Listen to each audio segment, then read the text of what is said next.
Hey everyone, welcome to the beautiful island of Ile Aux Aigrettes. Ile Aux Aigrettes is a small island of 26 hectares located just off the southeast coast of Mauritius in Mauritius Bay. Unlike mainland Mauritius and many of the other surrounding islets, which are made of volcanic rocks, the island is composed of coral limestone and is the remains of an eroded dune that used to sit way below the sea level but became exposed after sea levels dropped around 10,000 years ago. When the Dutch first arrived in Mauritius 400 years ago, this is most likely what they would have seen. Ile Aux Aigrettes is the last refuge for this dry coastal vegetation that was once present around the coast of Mauritius. However, the dense forest we see on Ile Aux Aigrettes today is actually the result of intense habitat restoration work. Now from this lookout point you can see very nicely the reef that surrounds the whole of Mauritius. And if you look in the distance over there, you might be able to see two islands. Now near these two islands there is a gap in the reef, and this is where the Dutch would have sailed through to enter Mauritius Bay back in the early 1600s. Now the Dutch originally named this island Fisherman's Island, but when the French took over Mauritius almost 100 years later, they renamed it to Ile Aux Aigrettes, which means Egret's Island, because the egrets that used to nest here. Unfortunately though, they were all eventually exterminated.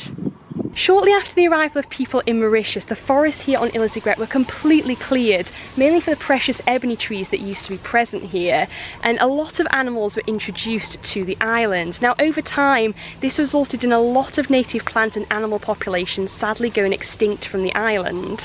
During World War II, the island was used as a military base for British and Mauritian armed forces. The island is still covered in old buildings that were used during wartime, but the main objects of interest remaining from this era are two large shell guns which are still present on the island. These cannons were taken from ships that were active during World War I. Now if we go back to World War II times, you can imagine the forest was completely cleared of vegetation, so there was a nice easy view down to the sea from here, so any ships that entered the bay area would have been in easy range of the cannon. Now thankfully they were never fired during an act of war, but they were used for training purposes. So you can imagine the soldiers would have been sitting behind this wall just here, and they would have operated it using a trigger wire. Now when fired, these cannons had a 16-inch recoil, which is, yeah, pretty big cannon. In 1985, the Mauritian Wildlife Foundation started a habitat restoration project on Ile Aux Aigrettes, with the aim of trying to restore the island to how it looked before the arrival of people. This involved the removal of invasive species, particularly the weeding of invasive plants, and the reintroduction of native species. In 1997, a nursery was constructed to grow native flora to be replanted on the island.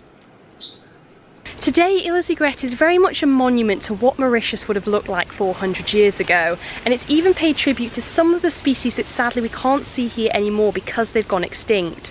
And one of these, of course, is the very famous dodo, which was endemic to Mauritius but sadly went extinct as a result of human exploitation. But over the next few weeks I am going to give you an exclusive look at some of the amazing wildlife we have here on Ile Aux Aigrettes, so there's something for you to get excited about.